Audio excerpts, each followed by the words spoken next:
Bonjour et bienvenue. Je suis heureuse de vous accueillir aujourd'hui pour une visite autour du Mont Boron. Le Mont Boron est en fait une villégiature donc face à la mer, dans l'un des plus beaux lieux de Nice, avec autour de nous donc la Grande Bleue, comme vous pouvez le voir. Le temps, c'est sûr, est un petit peu nuageux aujourd'hui, mais donne des très belles lumières, surtout sur la baie des Anges, et on voit notamment donc autour de nous le port.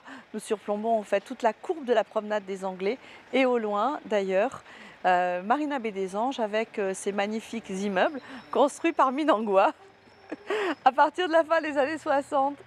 Tout autour de nous, donc sur ce rocher calcaire, donc c'est surtout au cours du 19e siècle que s'est installée justement cette villégiature, particulièrement entre guillemets de luxe, avec les deux premières grandes propriétés qui seront donc le château de l'Anglais, qui est juste à côté de nous, et juste au pied de cette colline, donc l'actuel tribunal administratif, c'est-à-dire l'ancienne villa du docteur Lefebvre, qui est devenue aussi la villa donc, de Lady Cunard, puis une maison d'enfants, donc en 1920.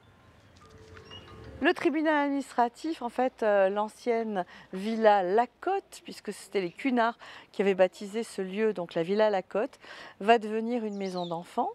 Donc jusqu'aux années 70, et à partir de 1974, le tribunal administratif s'est installé à l'intérieur. Puis d'autres propriétés qui ont été donc bâties grâce, ou plutôt à la faveur du train.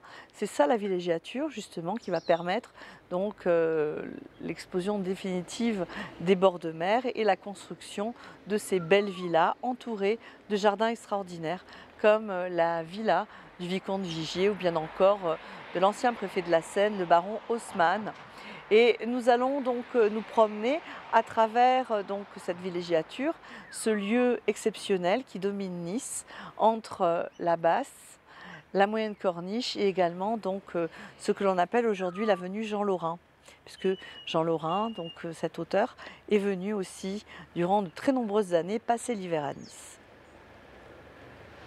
Alors tout autour de nous, eh bien, ces propriétés qui vont donc s'ériger le sont surtout au 19e siècle. Nous sommes juste à côté donc, de la Villa Beausite qui a fait beaucoup parler d'elle, ou bien encore par derrière la fameuse Villa Latour, pas très loin non plus, eh bien, le fameux château de l'Anglais qui est l'emblème finalement de cette zone de villégiature, accompagné juste dessous de cette Villa Blanche où a séjourné d'ailleurs Sean Connery. C'est la Villa Roquefleury, pas très loin donc des grues qui sont juste là. Et cette Villa Roquefleury plus le château de l'Anglais, c'est la même propriété.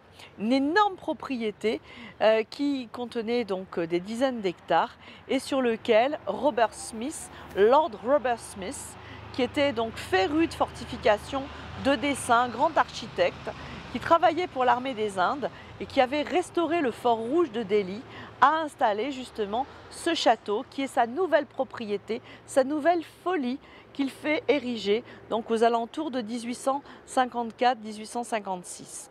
Et au même moment, on aura donc pas très loin, d'ailleurs même mitoyen, eh bien, la propriété donc du fameux docteur Lefebvre, le docteur Lefebvre qu'on appelle le bon docteur Lefebvre, parce qu'il était donc un médecin qui soignait justement les plus démunis. Voilà, donc tout cet ensemble, c'est en fait la villa du bon docteur Lefebvre, qui est aujourd'hui le tribunal administratif depuis 1974 et qui devrait donc se retrouver dans une autre adresse en fait très bientôt. Derrière moi donc l'ensemble du Mont Boron-Montalban avec notamment de jolies villas entourées de jardins avec une ambiance véritablement tropicale avec un arbre du voyageur, des bananiers. Vous pouvez avoir des jacarandas également, donc ces superbes bougainvilliers qui refleurissent, nous sommes en septembre. Vous avez également donc d'autres espèces et celles-ci sont le fruit notamment de la passion de ces différents propriétaires qui avaient voyagé de par le monde et qui avaient donc ensemble réuni des collections donc, de ces arbres venus du bout du monde et qui s'échangeaient ensemble donc l'ensemble de ces espèces et qui ont véritablement tropicalisé, qui ont véritablement changé en fait le biotope en introduisant justement ces espèces dont les fameux palmiers. donc, qui au début du 19e siècle ne reste qu'une simple curiosité. Et on va donc voir des grandes propriétés comme celle du vicomte Vigier, qui va être un véritable jardin botanique. Nous sommes en fait entre la Grande Corniche et donc la réserve Coco Beach juste au-dessous, donc toujours face à la Méditerranée. Et nous sommes exactement donc sur la fameuse Basse Corniche. La Basse Corniche est une route qui a été tracée entre Nice et Monaco par l'impératrice de Russie. C'est elle qui a financé donc la construction. Et cette Basse Corniche, c'est effectivement donc l'axe qui va être très important pour la construction de grandes propriétés. Et nous sommes justement ici, donc dans une propriété qui appartenait à un certain Vidis, qui en 1882 fait construire justement la villa, donc la villa Beausite, enfin celle qui sera nommée la villa Beausite, va être agrémentée par Biasini, justement du péristyle que vous pouvez voir, c'est-à-dire les 4 colonnes accompagnées de statues à l'antique et la surélévation de cette tourelle d'angle qui va devenir comme un belvédère surplombant la Méditerranée, comme un lieu de rêve. Derrière nous se trouve donc la montée Curnée. Ce sont des petits escaliers qui partent de la Basse Corniche et qui remontent vers le point de vue du Mont Boron. Donc ce sont des marches longues et le Curnée en question est celui qui a donc instauré la taxe de séjour. Et à Nice, en 1920, ça a permis une meilleure situation économique pour les hôteliers puisque la taxe de séjour est toujours en vigueur et dont on parle beaucoup en ce moment avec notamment les Airbnb ou autres locations saisonnières.